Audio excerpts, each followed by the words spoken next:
పరిశుద్ధ బలలో మనము పాలు పొందక మునుపు లేఖనంలో నుండి కొన్ని మాటలను మనము ధ్యానిద్దాం.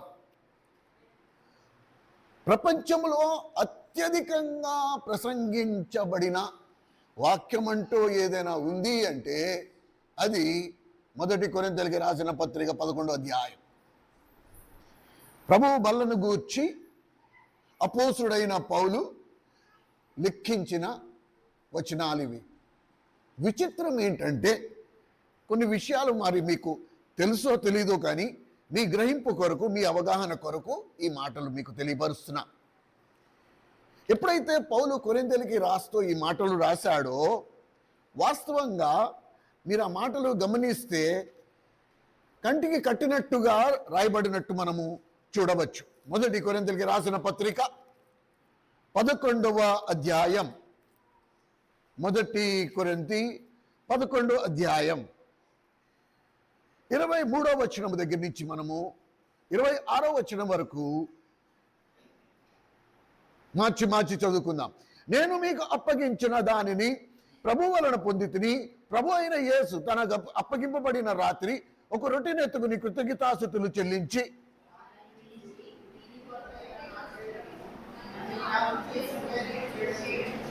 ఆ ప్రకారమే భోజనం ఆయన పింబట ఆయన పాత్రని ఎత్తుకుని, ఈ పాత్ర నా రక్తం వలన క్రొత్త నిబంధన, మీరు దీనిలోని త్రాగునప్పుడల్లా నన్ను జ్ఞాపకం చేసుకుంటకై దీన్ని చేయడని చెప్పాను.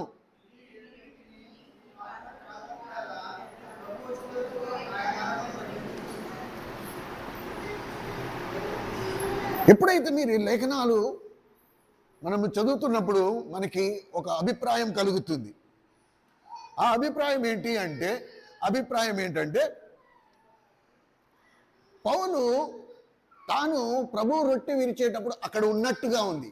కానీ వాస్తవంగా ప్రభువు రొట్టె విషయములో రొట్టె విరిచేటప్పుడు కానీ అసలు పౌలు అక్కడ లేనేలేడు. ఇది పౌలు యొక్క వ్యక్తిగత అనుభవం. ప్రభువు వలన పొందిన దానిని పౌలు మనకి అప్పగించినట్టు మనం చూస్తున్నాం. కానీ వాస్తవంగా ఇది జరిగేటప్పుడు మాత్రం పౌలు అక్కడ లేడు. అర్థమవుతుందా? సరే, ఇప్పుడు ప్రభు వలలో ఎవరు పాలు పొందాలి? మందిరానికి వచ్చిన వాళ్ళందరూనా? బాప్తిజం తీసుకున్న వాళ్ళందరూనా? ఎవరు ప్రభు బలలో పాలు పొందడానికి యోగ్యులు? ఇవాళ బయట నుంచి వద్దు, బయట నుంచి ఎక్కడి నుంచి మనకి వర్తమానం వద్దు. ఈ అత్యధికంగా ప్రసంగించబడుతున్న ఈ వచనాలలో జీవం కలిగిన దేవుడు ఎవరు దీన్ని బలలో చేతులు వేయచ్చు, ఎవరు ప్రభు బలలో పాలు పొందొచ్చు, ఇందులోంచి ఇక్కడి నుంచే మనం వెతికి చూద్దాం.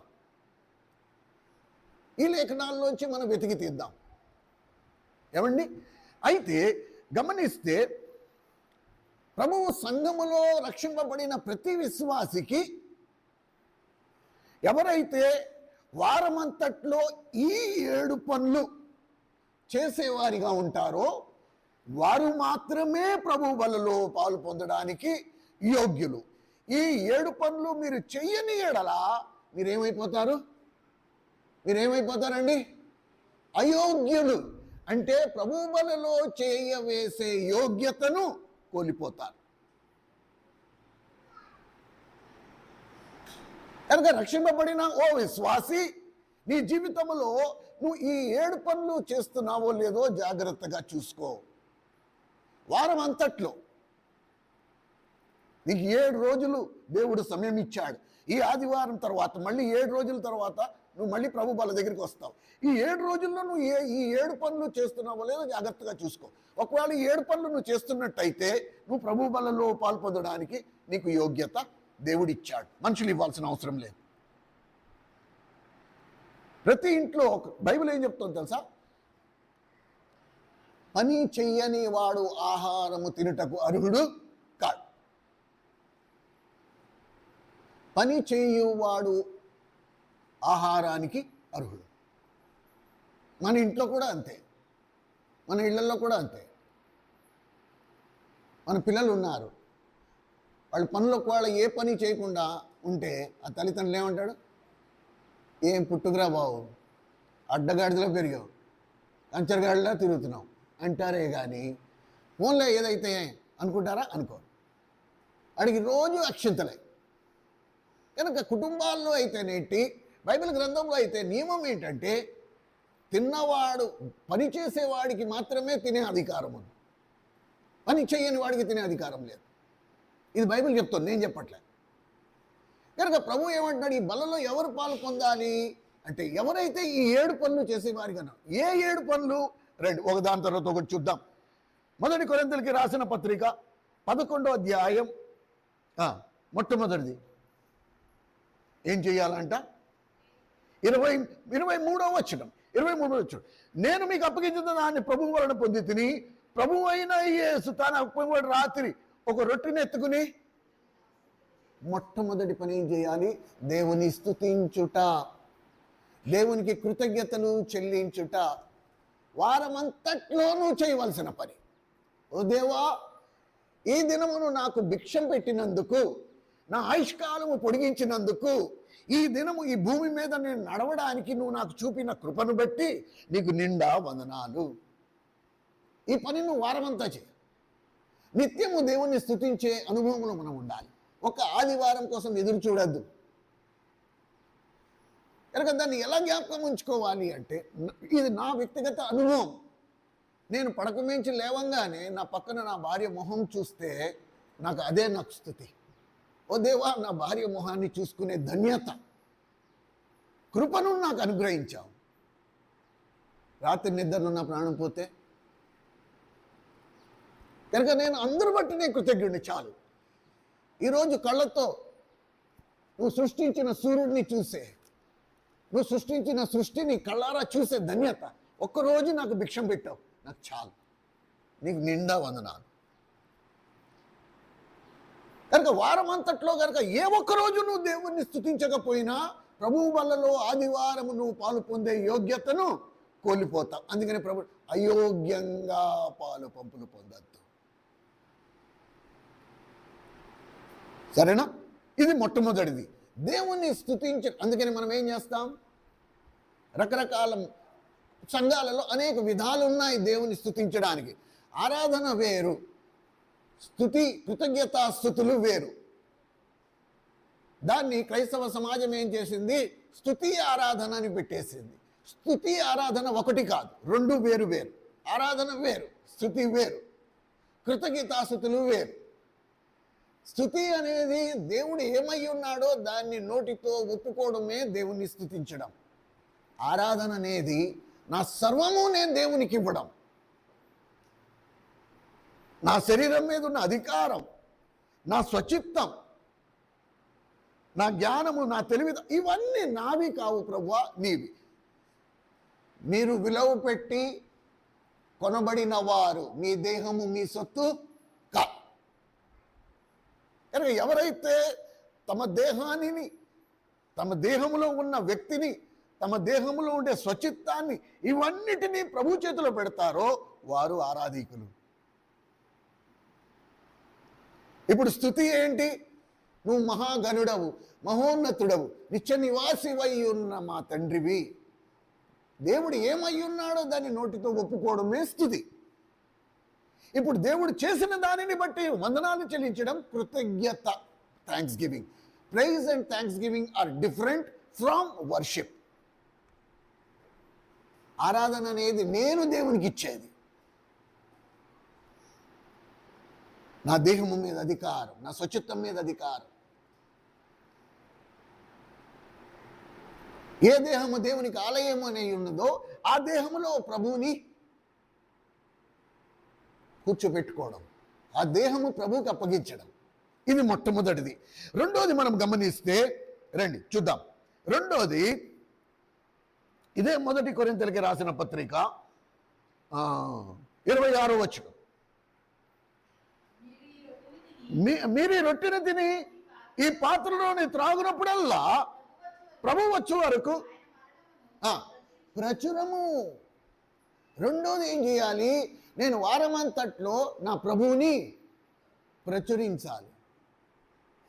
ప్రభువుని గూర్చి, నా రక్షణ గూర్చి నేను ఎవరో ఒక్కరికైనా సరే, కనీసం వారంలో ఒక్కరికైనా నేను చెప్పాలి.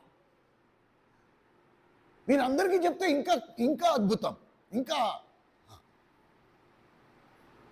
మనం ప్రతిరోజు ఎంతోమందిని కలుస్తూ ఉంటాం.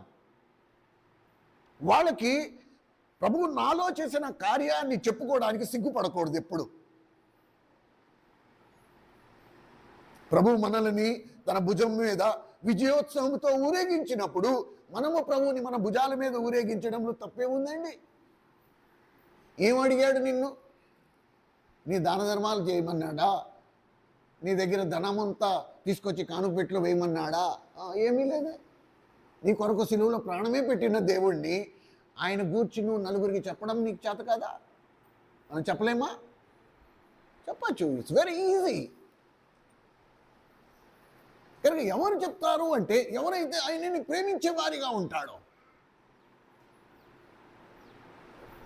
కనుక రెండో దగ్గరికి వస్తే వీ హ్యావ్ టు పబ్లిష్, ప్రచురం, ప్రకటించడం, దేవుని గురించి చెప్పడం, ఆయన నన్ను ఎలా రక్షించాడో అది చెప్పడం. ఇప్పుడు మూడో దగ్గరికి వద్దాం. మూడోది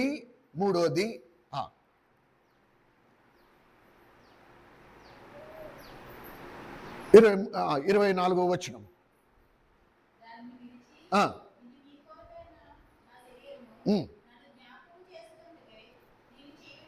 మూడోది ఏం చేయాలా? ప్రాక్టీస్. ప్రాక్టికల్గా నేను దాన్ని చెయ్యాలి, నేను అభ్యాసం చేయాలి. దేవుని వాక్యాన్ని దివారాత్రులు ధ్యానించే అభ్యాసం అలవాటు చేసేసుకోవాలి. ప్రభు బలంలో పాలు పొందే అలవాటు చేసుకోవాలి. ఇది నిరంతరం. నా శరీరంలో ప్రాణం ఉన్నంత వరకు నేను ఏ ఒక్కరోజు ప్రభు బలకి దూరము కాకూడదు.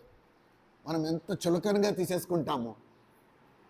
ఆ ఆదివారం రోజు ఒక పెళ్ళో పేరెంటమో వచ్చిందంటే, అన్నా మీరు ఏమనుకోదన్నా, ఇవాళ కొంచెం అర్జెంట్ పడింది, చాలా ముఖ్యమైన బంధువులు, వెళ్ళకపోతే కుదరదు అని ప్రభు బలని అట్లా ఇలా చిటికేసే లోపల ప్రభు బలని మానేసుకుంటారు, వదిలేసుకుని వెళ్ళిపోతూ ఉంటారు. ఇది ఎక్కడికి తీసుకెళ్తుంది? ఇది నిన్నేం చేస్తుంది? ఇలా చేయటం వలన నువ్వేమైపోతున్నావు? అక్కడ హెచ్చరిక రాస్తుంది చూడండి 27వ వచనంలో. కాబట్టి అయోగ్యత, ఈ 7 పనుల్లో ఒక్క పని కూడా నువ్వు చేయకపోతే నువ్వు అయోగ్యుడు అయిపోతావు. ప్రభు బలంలో పాల్పొందే అధికారం లేదు నీకు. ఏమండి? ఇప్పుడు 4వది చూద్దాం. 23వ వచనం.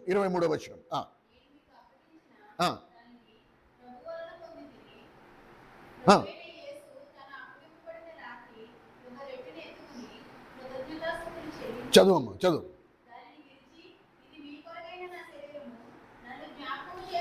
4వది మనం చేయాల్సింది ఏంటండి? ప్రభువుని జ్ఞాపకం. ప్రభువుని దినమెల్లా మనం జ్ఞాపకం చేసుకుంటూ ఉండాలి. ప్రతి పరిస్థితుల్లో మనం జ్ఞాపకం చేసుకుంటూ ఉండాలి. ఇది ఒక ఆదివారం కాదు, ఇది ఒక్క ఆదివారం మాత్రమే కాదు. మనం ప్రభు బల దగ్గరికి వచ్చినప్పుడు ప్రభువుని జ్ఞాపకం చేసుకో. అయ్యో పాపం, నా గురించి శిలువలో మరణించాడు, నా కోసం రక్తం గార్చాడు. No, it's not a Sunday practice. ప్రతిరోజు, ప్రతి సందర్భం, ప్రతి క్షణం మనం ప్రభుని జ్ఞాపకం చేసుకో. ఆయన మన కొరకు చేసిన కార్యాలు, ఇది నిరంతరము నువ్వు నేను జ్ఞాపకం చేసుకునే వారిగా ఉండాలి. ఏమండి? కనుక 5వది మనము ఇప్పుడు గమనిద్దాం. 5వది ఎడతెగక ఉండడం. ప్రభువు వచ్చు వరకు అనే మాట మనం చదువుతున్నాం. ఎడతెగకుండా ఉండడం. ఈ చేసే పనుల్లో ఎక్కడ కూడా ఇవాళ నాకు నీరసంగా ఉంది, నో,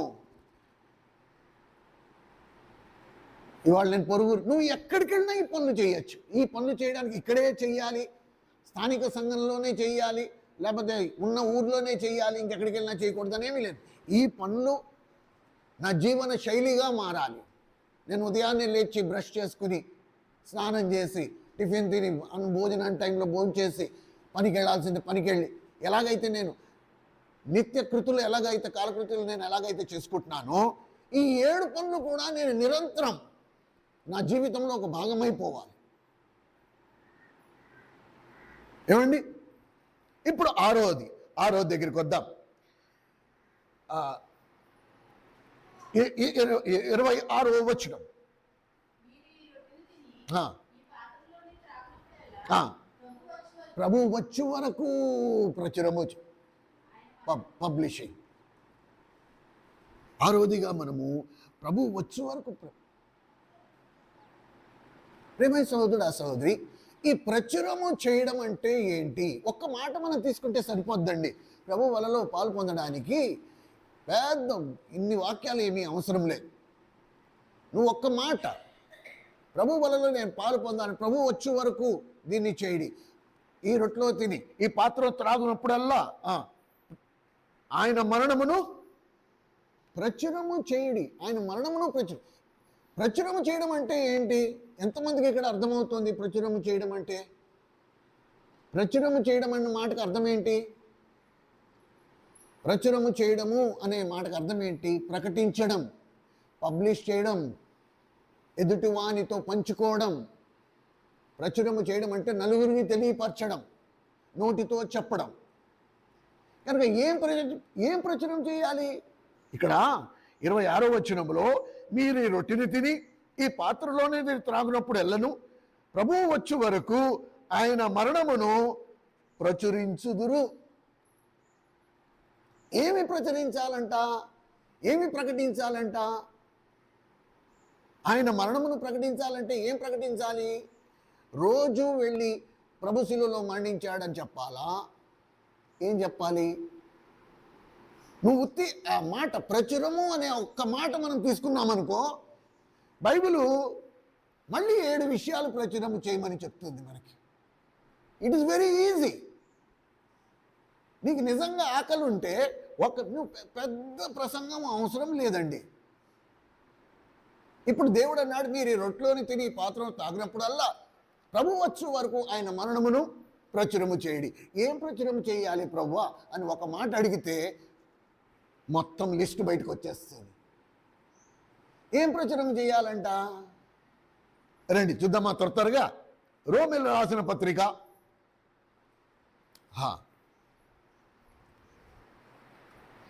రోమా 1వ అధ్యాయం, రోమీయులకు రాసిన పత్రిక 1వ అధ్యాయం 6వ వచనం.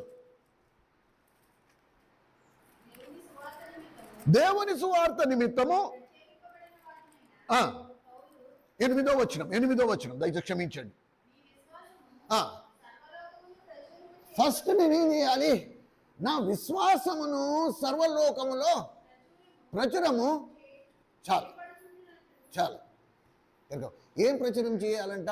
నా విశ్వాసాన్ని ప్రకటించాలి. నా విశ్వాసాన్ని ప్రకటించాలి. నేను ఎలా రక్షింపబడ్డానో దాన్ని నేను ప్రకటించాలి. ఎందు మూలంగా నేను దేవుని నమ్ముకున్నానో దాన్ని నేను ప్రకటించాలి. విశ్వాసము ప్రకటించడము అనే మాటగా విశ్వాసమును చేయడము అనే మాట ఎలా ప్రచురము చేయాలి? ఎలా చేస్తే ప్రచురం అవుతుంది? 10 మందికి ఎలా తెలుస్తుంది? ఎప్పుడైతే నీ విశ్వాసాన్ని ప్రచురము చేయమని రాయబడి ఉందో, ఏం ప్రచురము చేయాలంట? నా విశ్వాసాన్ని ప్రచురము చేయాలి. ఇప్పుడు నా విశ్వాసాన్ని అన్యజనుల ఎదుట, తోటి విశ్వాసుల ఎదుట నేను కనపరుచుకునే స్థితిలో ఉండాలి. ఇప్పుడు నా విశ్వాసాన్ని ఎలా కనపరచాలి? దేవుడు ఒక వాగ్దానం ఇచ్చాడు. ఆ వాగ్దానాన్ని నేను చేపట్టుకున్నా. ఈ వాగ్దానాన్ని చేతపట్టుకుని ఆ వాగ్దానం నెరవేరినంత వరకు నేను దాని యందు నేను నిలకడగా ఉండాలి. ఈ లోపల తోటి విశ్వాసులు కానీ అన్యులు కానీ మనకి సలహాలు ఇస్తారు. ఎలాగంటే దేవుడు వాగ్దానం ఇచ్చాడని మీరు నోరు మూసుకు కూర్చుంటే ఎలాగా? అంటే వాగ్దానం ఇచ్చినవాడు నమ్మదగినవాడు, ఆయన ఖచ్చితంగా నెరవేరుస్తాడు. నేను కంగారు పడను, నేను తొందరపడను. అందుకనే అపోస్తలులు ప్రార్థన చేసినప్పుడు ఏం ప్రార్థన చేశారో తెలుసా? ప్రభువా మా విశ్వాసమును వృద్ధి పొందించు. ఎప్పుడైనా ప్రార్థన చేశారా? ప్రభువా మా విశ్వాసం సన్నకిల్లకుండానట్లు మా విశ్వాసం వృద్ధి పొందించు అని ప్రార్థన చేశారా ఎప్పుడైనా? ఆ ప్రార్థన మనకి తొందరగా రాదు. మనకి ఏ ప్రార్థనలు వస్తాయి? నా రోగం తగ్గించు, నాకు ప్రమోషన్ ఇయ్యి, నా పంట పండించు, ఇంకా మొత్తం మనం వ్యక్తిగతమే. ఓ దేవా, నా విశ్వాసం వృద్ధి పొందించు. నా విశ్వాసం వృద్ధి పొందించకపోతే నేను నా విశ్వాసాన్ని ఎలా ప్రకటించగలను? కాబట్టి మొట్టమొదటిదిగా మనం ఏం ప్రచురము చేయాలో మనకి తెలిసి ఉండాలి. ఏమండి? రోమీయులకు రాసిన పత్రిక 1వ అధ్యాయం 8వ వచనం ప్రకారంగా మన విశ్వాసమును మనము ప్రచురము చేయాలి. ఎక్కడెక్కడ నువ్వు సాక్షిగా నిలబడాలో, ఇది నాకు తగదు, నేను ఇందులో పాలు పంపులు పొందకూడదు, ఏమంటే నేను దేవుని నమ్ముకున్నానండి, నేను ఇందులో ఐ కెనాట్ పార్టిసిపేట్, నేను ఇందులో పాలు పంపులు పొందలేను, మీరు ఏమనుకోవద్దు. That is my faith. That is my faith. నువ్వు అది ధైర్యంగా చెప్పగలిగే స్థితిలో ఉండాలి. నీ విశ్వాసాన్ని ప్రచురం. రండి, రోమీయులకు రాసిన పత్రిక 16వ అధ్యాయం. రోమీయులకు రాసిన పత్రిక 16వ అధ్యాయం 19వ వచనం. మీ విధేయత అందరికీ ప్రచురమైనది గనక మిమ్మును గూర్చి సంతోషించుచున్నాను.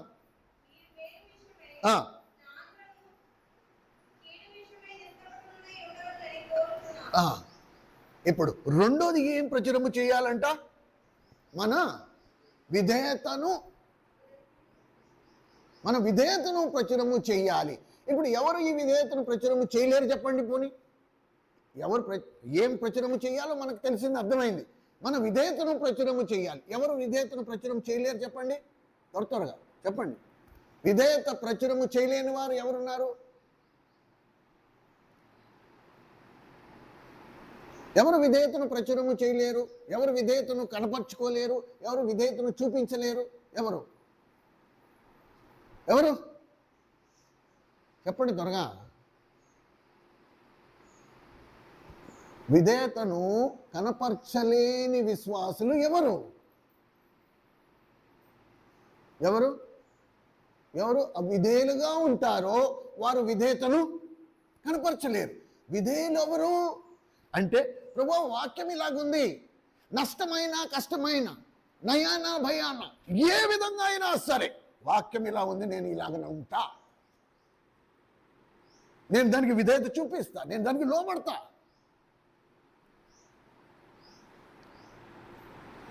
ఈ విధేయత లేని వారు ఇప్పుడు విధేయతను ప్రచురము చేయాలంటే చేతనవుద్దా?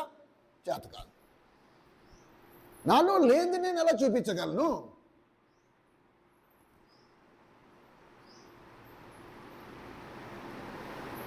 కనుక దిస్ ఇస్ వాట్. అందుకనే ప్రభు వచ్చే వరకు మీరు ఆయన మరణమును ప్రచురము చేయుడి అనే మాటకు అర్థం ఏంటి? ఇన్ని ఉన్నాయి అందులో. ఏం ప్రచురము చేయాలి? నా విశ్వాసాన్ని ప్రచురము చేయాలి, నా విధేయతను ప్రచురము చేయాలి. ఇందులో ఏ ఒకటి నాలో లేకపోయినా సరే ప్రచురము చేయడానికి ఏముండదు. అందుకని క్రైస్తవ జీవితాలు డొల్ల, పై స్వరూపమే కానీ లోపల సరుకు ఏమీ ఉండదు.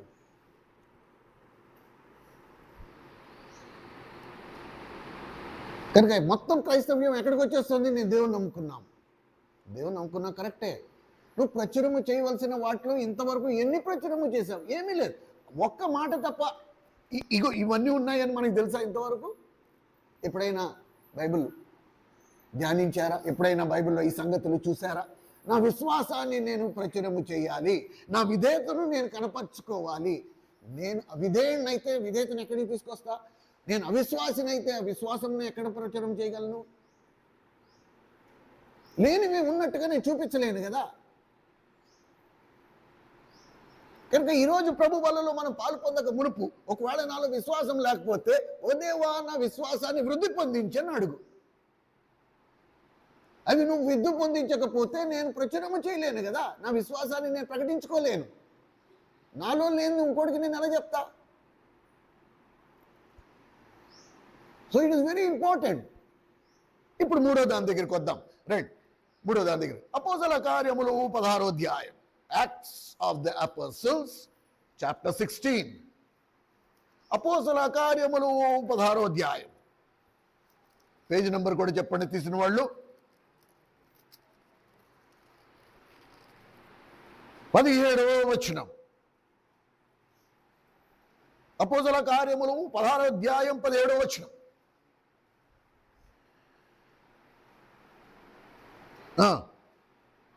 ఆమె పౌలును, ఈ మనుషుడు సర్వోన్నతుడైన దేవుని దాసులు, వీరు మీకు రక్షణ మార్గము ప్రచురించు వారై ఉన్నారని. కనుక మూడవది ఏం ప్రచురము చేయాలంట? రక్షణ మార్గం. నువ్వు ఎలా రక్షింపబడ్డావో ఈ వారం అంతట్లో కనీసం ఒకరికైనా సరే నువ్వు చెప్పి తీరాలి. అలా నువ్వు చెప్పలేదు అంటే ఆదివారము దేవుని బలలో చేతులు వేసే యోగ్యత నేను కోల్పోయిన వాడను.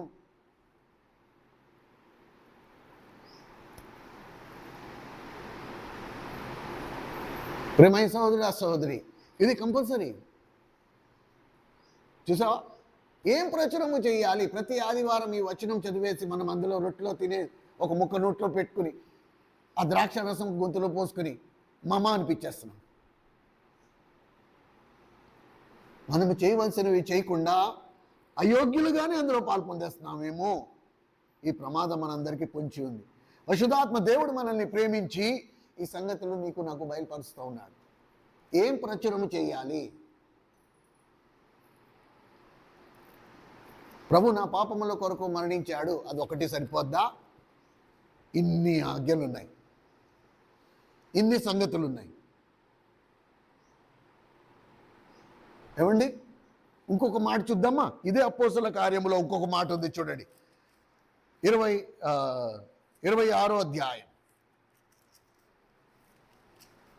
అపోస్తల కార్యములు 26వ అధ్యాయం 128-29 పేజీల్లో ఉంది చూడండి. 22వ వచనం, అయినను నేను దేవుని వలనైనా సహాయము పొంది నేటి వరకు నిలిచి ఉంటిని. క్రీస్తు శ్రమపడి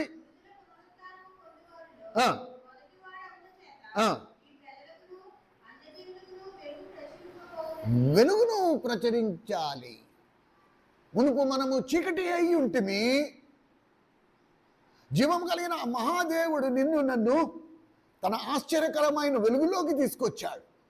మీరు ఈ లోకమునకు వెలుగై ఉన్నారని సెలవిచ్చిన దేవుడు. ఇప్పుడు ఏం చేయాలి? ఏం ప్రచురము చేయాలంట? మనలో ఉండే ఆ వెలుగును మనము ప్రచురము చేయాలి. వీటిని కనుక మనం చేయకుండా ప్రభు బలలో పాల్పొందినట్లయితే శిక్షా విధి కలుగుటకై మనం తిని త్రాగుచున్నామనే హెచ్చరిక ముందుగానే ఉంది.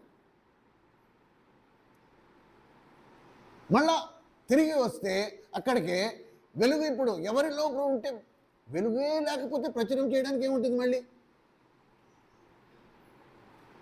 కనుక వెలిగింపబడిన మనము ఆ వెలుగు నిత్యము మండుతూ ఉండాలి.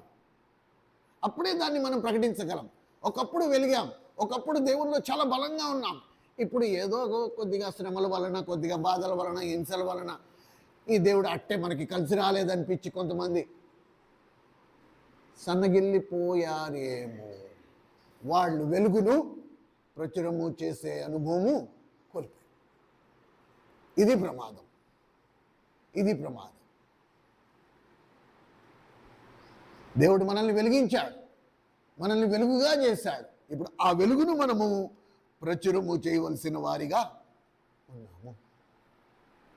ఏమండి, 5వది త్వరగా ఈ మాటలు మనం చదువుకుందాం. మత్తయి సువార్త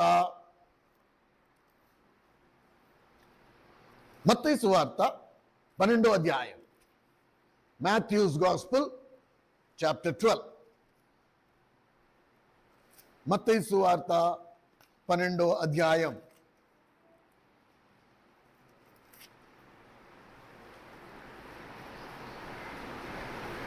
18వ వచనం. ఇదిగో ఈయన నా సేవకుడు, ఈయనను నేను ఏర్పరచుకొంటిని, ఇష్టుడైన నా ప్రియుడు, ఈయన అన్యజనులకు న్యాయ విధులను ప్రచురములు చేయును. ఈయన అన్యజనులకు న్యాయ విధులను, దేవుని యొక్క న్యాయ విధులను ప్రచురము చేయవలసిన వారమై ఉన్నాం. ఏవి న్యాయములో ఏవి అన్యాయములో దేవుడు తన లేఖనములో మనకి బయలుపరిచిన దానిని మనము వాటిని ఇది తగదు, ఇది నా దేవుడు ఒప్పుకోడు, ఇదిగో నా దేవుడు బైబిల్లో దీని విషయంలో ఈ న్యాయము చేశాడు, ఈ న్యాయపు తీర్పు తీర్చాడు, దీన్ని నేను ఉల్లంఘించను.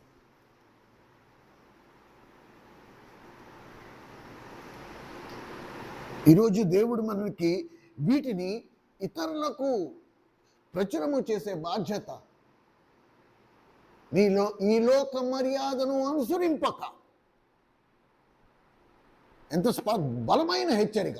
మీరు ఈ లోక మర్యాదను, ఈ లోక న్యాయ విధులను మీరు అనుసరించక దేవుని న్యాయ విధులను ప్రచురము చేయుడి. కనుక ప్రభు వచ్చే వరకు మీరు ఈ రొట్టెలోనే తిని ఈ పాత్రను త్రాగునప్పుడల్లా ఆయన వచ్చే వరకు ఆయన మరణమును ప్రచురము చేయండి. ఏం ప్రచురము చేయాలి? ఇంతవరకు మనం ధ్యానించిన వాటిలో చూస్తే మొట్టమొదటిది ఏం ప్రచురము చేయాలంట? ఆయన నామమును, ఆయన విశ్వాసము, ఆయన విధేయతను, ఏమండి, ఆయన వెలుగును, ఆయన రక్షణ మార్గమును, ఏమండి, ఆయన న్యాయ విధులను. మీతో రెండు కూడా ఒకసారి చూసుకుందామా? రైట్. కీర్తనల గ్రంథం 22వ కీర్తన, 22వ కీర్తన.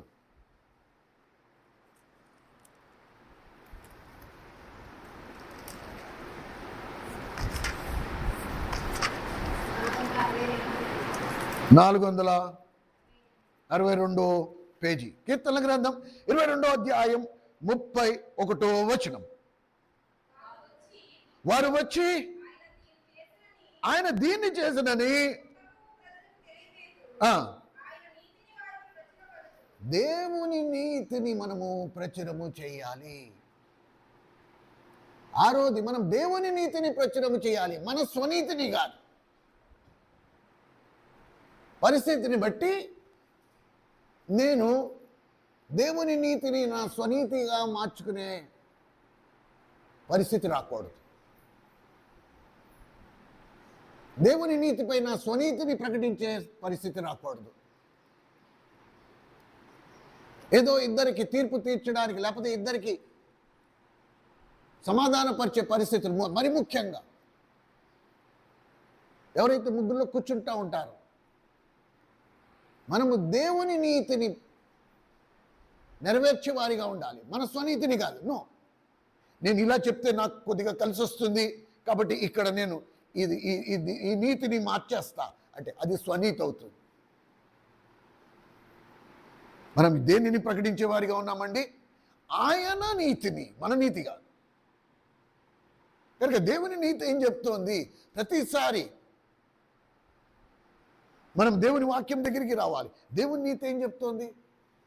నాకేమనిపిస్తుందో అది కాదు. దేవుని నీతి ఏం చెప్తోంది?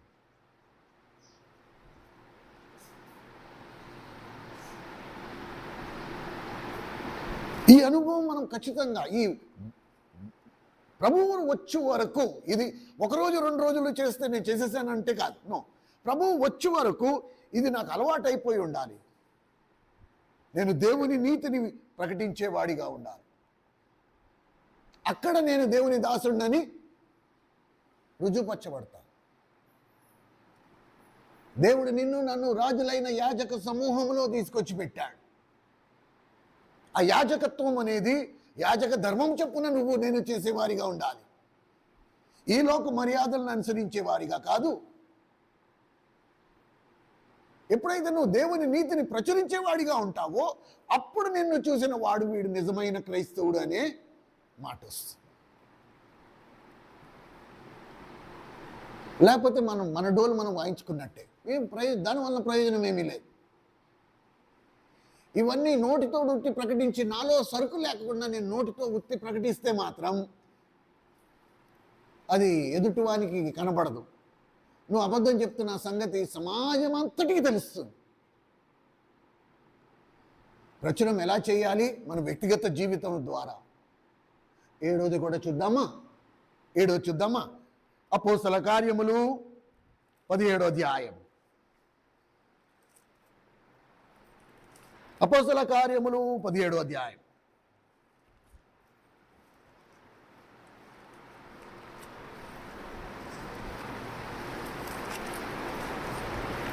చూడండి, అపోస్తల కార్యములు 17వ అధ్యాయం 2-3 వచనాలు కలిపి ఉన్నాయి. 2-3 వచనాలు కలిపి ఉన్నాయి. గనుక పౌలు తన వాడుక చొప్పున సమాజపు వారి యొద్దకు వెళ్ళి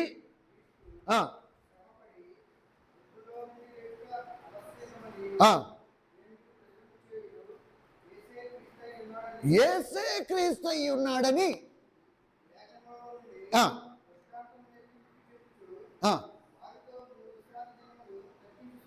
చూడండి, యేసే క్రీస్తు అయి ఉన్నాడు. యేసుక్రీస్తు ఇద్దరు ఒకటే కదా అంటారు చాలామంది.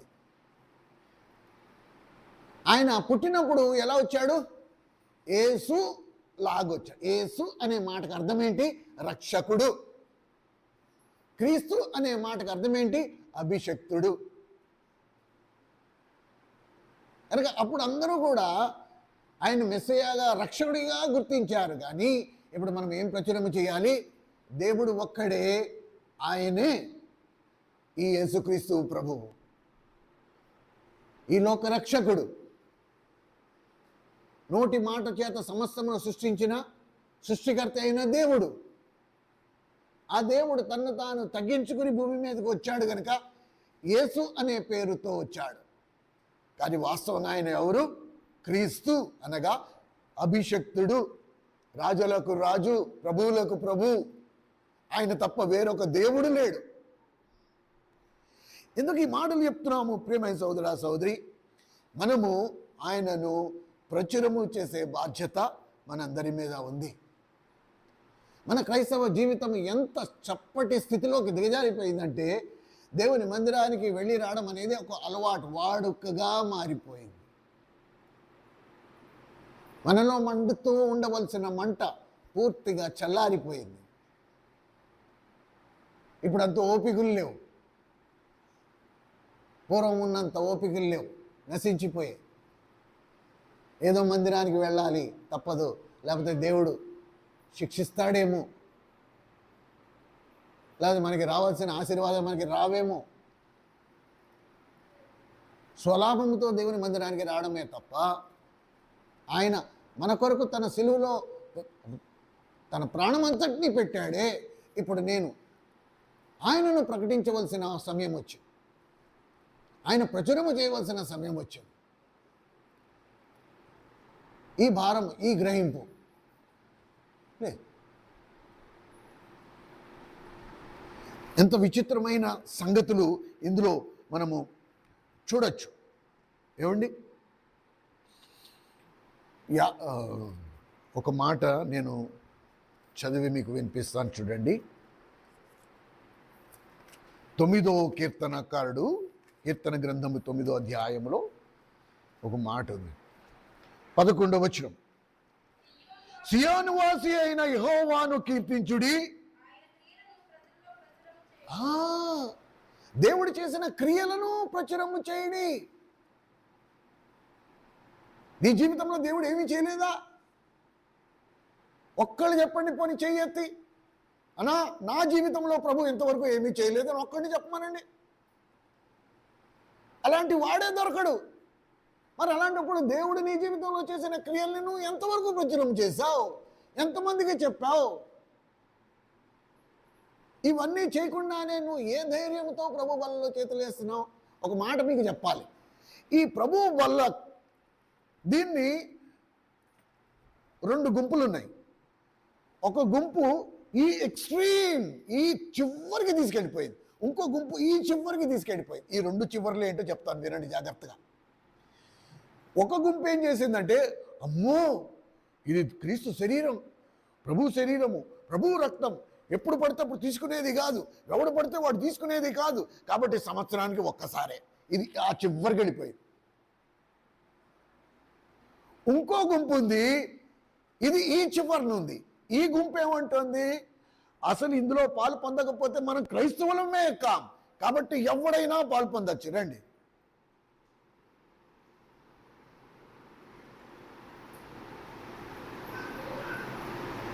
కానీ ఇక్కడికి లేఖనంలోకి వచ్చి లేఖనం ఏం చెప్తోంది, ఇందులో పాలు పొందే యోగ్యత ఎవరికి ఉంది? ఎవరైనా పాలు పొందొచ్చా? ఆ లెక్కను చూస్తే ఆ దినాలలో వాళ్ళు ఇంటింటా రొట్టి విరిచారు, ప్రతిరోజు బల్ల విరిచారు. ఆ తర్వాత సౌకర్యాన్ని సంఘముగా ఎప్పుడైతే కట్టబడ్డారో, కుటుంబంగా వాళ్ళు కూడుకునేటప్పుడు ఇంటింటా రొట్టి విరిచారు. ఎప్పుడైతే సంఘంగా కట్టబడ్డారో ప్రతిరోజు రొట్టి విరడం అనేది కష్టమైపోయింది వాళ్ళకి. అప్పుడు వారానికి మొదటి దినము అనగా ఆదివారం అనేది పెట్టుకున్నారు. ఇప్పుడు మనం కూడా అదే కొనసాగిస్తున్నాం. అపోస్తల కాలంలో వాళ్ళు ఆదివారము కూడుకోవడం, ఆదివారం రొట్టి విరచడం అనేది మొదటి. కానీ రొట్టి విరిచే వెనక ఉన్న ప్రక్రియ ఏంటి? దేనికి నువ్వు పాలు పొందాలి? ఎవరు పాలు పొందాలి? ఇవి లేఖనాలలో చాలా స్పష్టంగా రాశారు. ఆయన చేసిన కార్యములు ప్రచురము చేయుడి. దైవజనుడు భక్త్ సింగ్ గారు తన పరిచర్య ఇలాగే మొదలుపెట్టాడు. ఏమండి, మీరు మాట 51వ కీర్తన 51వ కీర్తన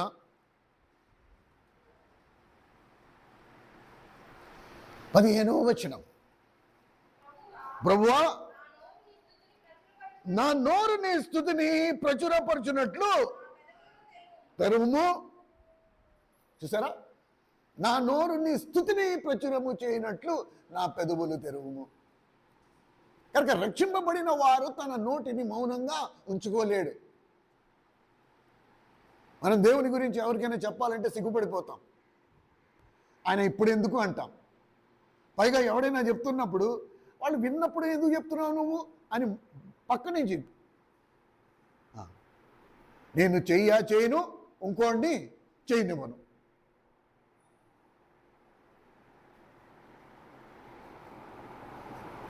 నేను చెయ్యినప్పుడు, ఇంకోళ్ళు చేస్తున్నప్పుడు నేను వాడి వెనకాల ధైర్యంగా నిలబడి మాటలు అందించి కావాలంటే.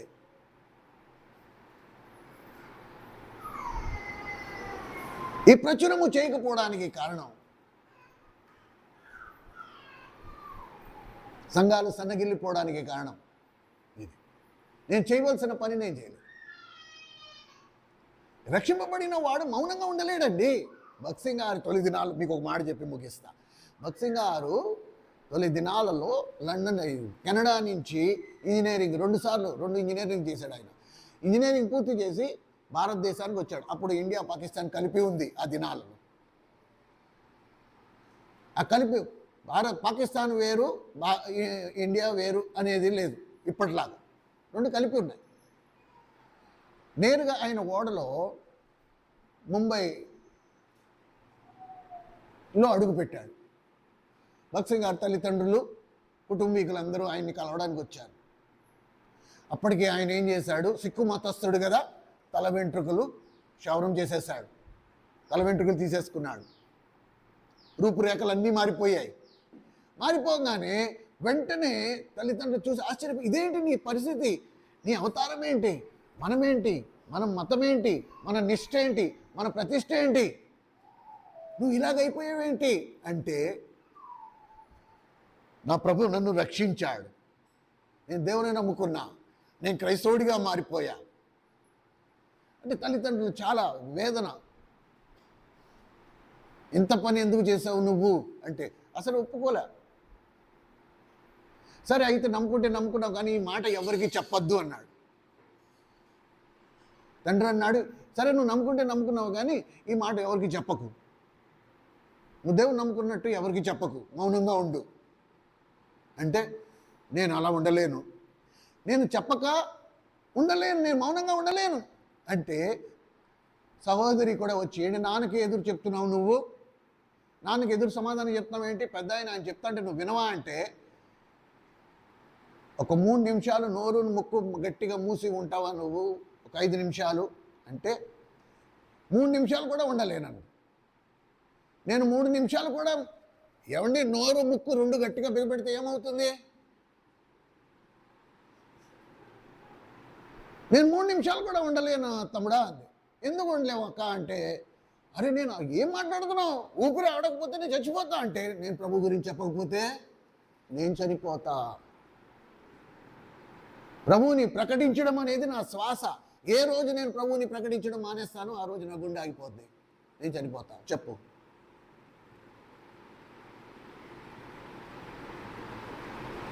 ఆ విధంగా దైవజనుడు పరిచయం, ఆయన మీద కోపం వచ్చి ఆయన కుటుంబము నడి రోడ్డు, ముంబై నడి రోడ్డు మీద ఆయన విడిచిపెట్టి ఆయన కోసం ఏవైతే తీసుకొచ్చారో వాళ్ళు అవి కూడా ఆయనకి ఇవ్వకుండా వెంటనే తిరిగి వెళ్ళిపోయారు, వెనక్కి వెళ్ళిపోయారు.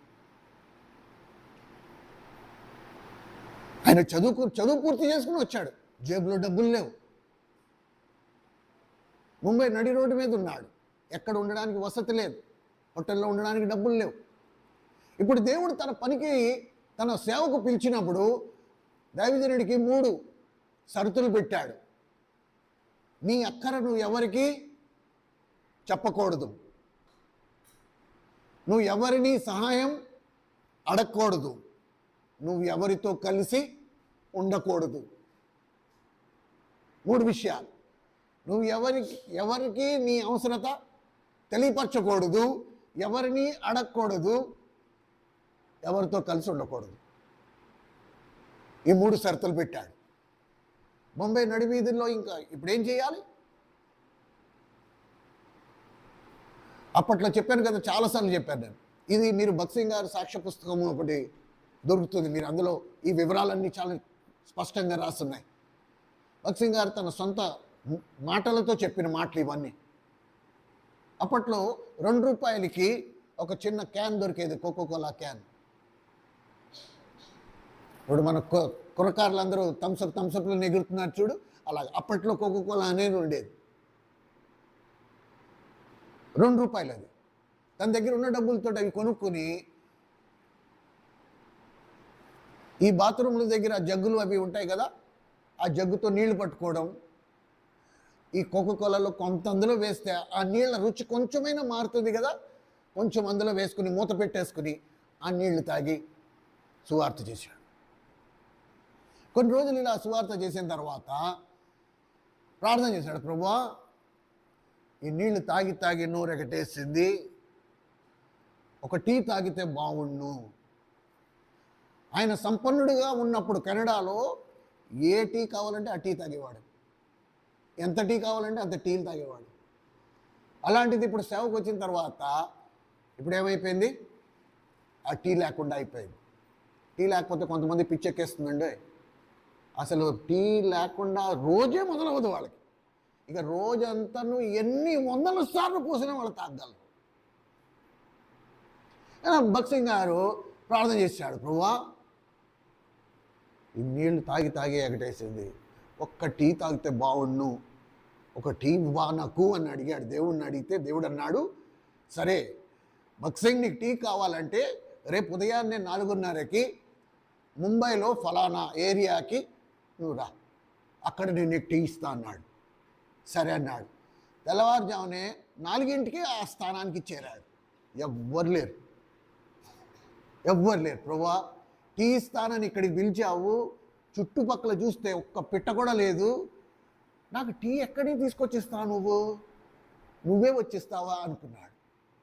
అయిపోయింది. మెల్లిగా 4:30 అయింది. 4:30 అవ్వగానే చీపుర్లు పట్టుకుని అక్కలు రోడ్డు తుడుచుకుంటూ వస్తారు. రోడ్డు తుడుచుకుంటూ వస్తూ ఉంటే దేవుడు అన్నాడు, భగత్ సింగ్ వాళ్ళు రోడ్డు తుడుస్తున్నారు చూడు, వాళ్ళకి సువార్త చెప్పు, వాళ్ళకి సువార్త చెప్పిన తర్వాత నీకు టీ ఇస్తా. నేను ముందరే చెప్పా, పని చేయకపోతే భోజనము లేదు. సరే ప్రభు, వాళ్ళు తుడుచుకుంటా ఉంటే నువ్వు సువార్త చెప్తే వాళ్ళు వింటారా? అయినా కూడా ఈయన మానలే. మెల్లిగా మాట కలిపి ప్రభు గూర్చిన సువార్త చెప్పాడు. ప్రభు శిలువలో మరణించడం, పాపల కొరకు తన ప్రాణం పెట్టడం, బదులేమీ కోరకుండా చేయడం, ఇవన్నీ సువార్త. ఎక్కడి నుంచి? 4:30 దగ్గర నుంచి మొదలు పెడితే మెల్లిగా 6 అయింది. అక్కడ ఎంతమంది ఉన్నారో అందరికీ సువార్త చెప్పాడు. ఒక్కొక్కరి దగ్గరికి వెళ్ళి చెప్పాడు. ప్రభు గురించి చెప్పిన తర్వాత 6ంటికి డ్యూటీ దిగిపోయారు వీళ్ళు. గంటన్నారే తెల్లారేటప్పటికి మళ్ళీ ఎవరు ఉండడానికి వీల్లేదు. కరెక్ట్గా 6 అయ్యేటప్పటికి వాళ్ళ సూపర్వైజరు హాజరు వేయించుకోవడానికి పుస్తకం తీసుకుని వచ్చాడు. రాగానే రే వెళ్ళి ఒక 10 టీలు తీసుకురా అన్నాడు. 10 టీలు తీసుకురా అంటే అందులో ఒక అక్క అంది, అన్న ఈ బ్రదరు దేవుని గురించి 4 మాటలు చెప్పాడు, ఎలాగ మీరు 10 టీలు తెప్పిస్తున్నాడు కాబట్టి ఈ అన్నకు కూడా ఒక టీ తెప్పించండి అన్నాడు. అరే 11 టీలు తీసుకురారా అన్నాడు. భక్తి గారు వెక్కి వెక్కి ఏడ్చాడంట అక్కడికి వెళ్ళి చాటున. ఓ ప్రభా, నాకు టీ ఇలా ఇప్పిస్తున్నావా నువ్వు ఎంత గొప్ప దేవుడు, ఎంత నమ్మదగిన వాడు. ఏదో నేను అనాలోచనంగా చిన్న ప్రార్థన చేస్తే నువ్వు నన్ను టీ ఇలాగ నాకు టీ ఇప్పిస్తున్నావా అనుకుని ప్రార్థన చేసి వెక్కి వెక్కి ఏడ్చాడంట. ఆయన రోజు ఆ టీ తాగాడు శుభ్రంగా. ఎన్ని రోజులైందో టీ తాగి ఎవరికీ తెలియదు. అప్పటికే అయిపోయింది. మరుసటి రోజు మళ్ళీ 4ంటికి వెళ్ళిపోయాడు. రెండో రోజు వెళ్ళేటప్పటికి ఏమైంది, ఆయన అక్కడ సూపర్వైజర్ ఎవరైతే డ్యూటీలో ఉన్నాడో వాడు మారిపోయాడు. కొత్త సూపర్వైజర్ వచ్చాడు. బక్సీ గారు మళ్ళీ సువార్త చేశాడు. సువార్త చేసినప్పుడు కొత్త సూపర్వైజర్ ఉన్నాడు కదా, వాడికి అలవాటు చెప్పిన వాడు ముందుగానే 10 టీలే తీసుకొచ్చాడు. ఈ 10 మందికి 10 టీలు పోసేశాడు. ఇప్పుడు బక్సీ గారికి టీ లేదు. ఇప్పుడు ఎలా?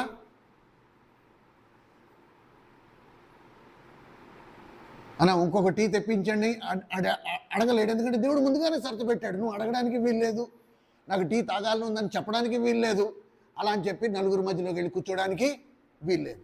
వాళ్ళు కనుక నీకు పిలిచిస్తే నువ్వు తీసుకోవచ్చు. అన్నా నిన్న కూడా నా కోసం తెప్పించారు, ఇవాళ కూడా తెప్పించండి అని అడగలేడు, వాళ్ళకి చెప్పలేడు. ఇప్పుడు మళ్ళీ టీ తాగాలంటే మళ్ళీ 24 గంటలు వేచి ఉండాలి.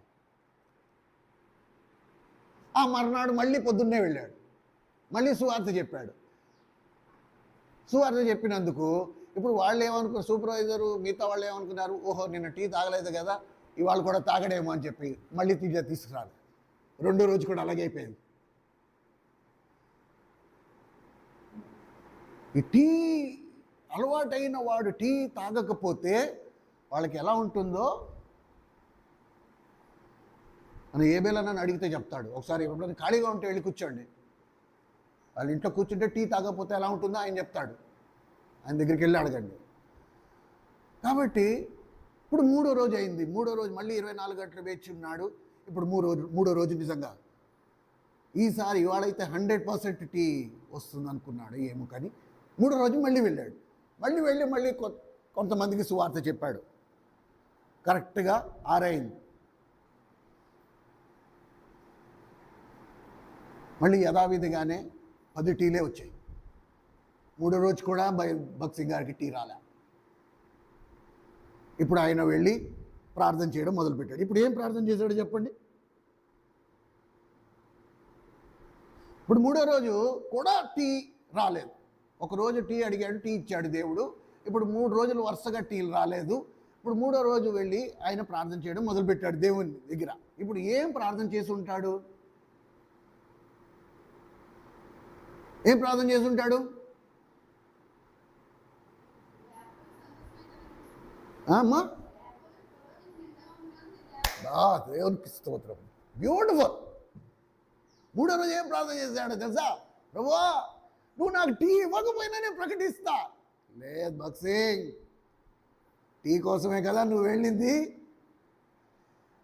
నువ్వు సువార్త చెప్తే నీకు టీ దొరుకుతుందనే కదా నువ్వు వెళ్ళావు అంటే, ఓ ప్రభువా నన్ను క్షమించు తండ్రి, ఇక మీదట నేను టీయే తాగను, ఇక మీదటి నుంచి నేను టీ తాగను, నేను ప్రకటిస్తాను, నాకు టీ వద్దు.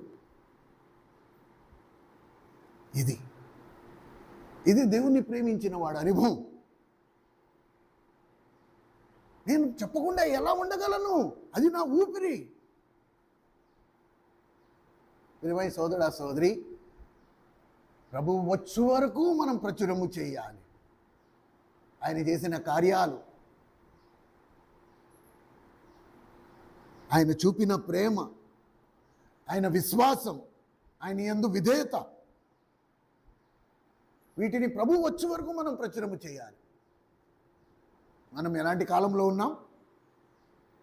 ఎలాంటి కాలంలో ఉన్నామండి? దేవుడిని నమ్ముకున్నామండి. తొలి దినాల్లో అయితే అన్నీ బాగానే ఉన్నాయి, కానీ రాను రాను ఈ దేవుడు అట్టే మాకు కలిసి రావట్లే. దేవుడు కలిసి వస్తాడా? దేవుడు కలిసి వస్తాడా అండి?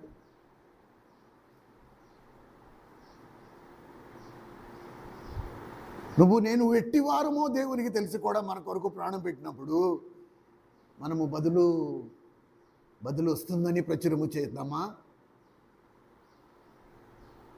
అందుకనే కీర్తనాకారుడు ఏమన్నాడండి? ఎంత అద్భుతమైన మాట. మళ్ళీ చదువుదామా? 51వ కీర్తన 15వ వచనం. ప్రభువా, నా నోరు నీ స్తుతి ప్రచురించినట్లు నా పెదవులు తెరువుము. మన పెదాలని మనం అంటే జిగిరేసి అంటించేసాం. నోరు విప్పితే ముత్యాలు బయటికి రాలిపోతాయి, బోల్డ్ నష్టం వచ్చేస్తుంది. అందుకని మేము నోరు విప్పాం. మేము ఎవరికి దేవుని గురించి చెప్పాం. మేము ఎక్కడికి వెళ్ళినా దేవునికి సాక్షిగా ఉన్నాం. అన్యులతో అన్యుల్లాగా ఉంటాం, పాపులతో పాపుల్లాగా ఉంటాం.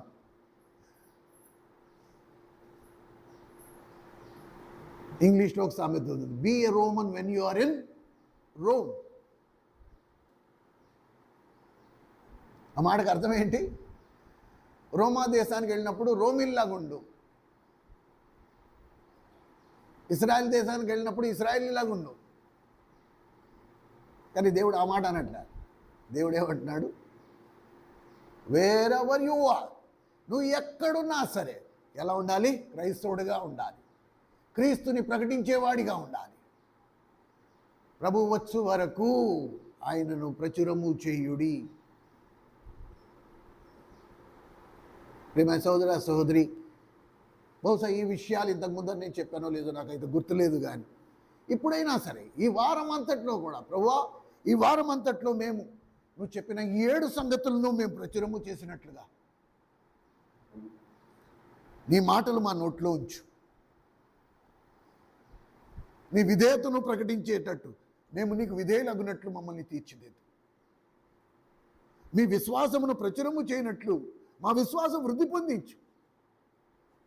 ఎప్పుడైతే నీ విశ్వాసాన్ని ప్రచురము చేసే సమయం వస్తుందో మాలో ఉన్న విశ్వాసము సరిపోవట్లేదు కనుక మేము ప్రచురము చేయలేకపోతున్నాం. అపవాది చేతిలో మేము ఓడిపోతున్నాం. ఏమండి? రక్షణ మార్గాన్ని ప్రచురము చేయడానికి మేము సమయం కోసం వేచి ఉన్నాం. సమయం కాదు వేచి ఉండేది, ప్రతిరోజు. అందుకనే వారం 7 రోజులు నీకు సమయం ఇచ్చాడు. దేనికి ఈ సమయం అంటే ప్రభు బలలో పాలు పొందే యోగ్యతను సంపాదించుకోవడానికి. అలా చేయని ఎడల మీరు అయోగ్యంగా పాలు పొందేవారిగా ఉంటారు. ప్రభు బలలో పాలు పొందే యోగ్యతను కోల్పోతాం మనం. ఇది మనం అర్థం చేసుకోవాలి, ఇది మనం జ్ఞాపకం ఉంచుకోవాలి. దేవుని నీతిని ప్రచురము చేయాలి, ఆయన న్యాయ విధులను ప్రచురము చేయాలి, ఆయన రక్షణ మార్గమును ప్రచురము చేయాలి. ఇవేమీ చేయకుండా మనం ప్రభు బలలో పాలు పొందే అర్హత మనకి లేదు. అయితే చేతులెత్తిన వారందరికీ ఇవ్వబడుతుంది కాబట్టి దానికి మీరే రేపు సమాధానం చెప్పాల్సిన పరిస్థితి. ప్రభు బలలో చేతులు వేయక ముందర ఫస్ట్ నేను నా యోగ్యతను వెతుక్కోవాలి. గడిచిన వారమంతట్లో ఈ 7 ప్రచురం నేను ప్రచురించానా?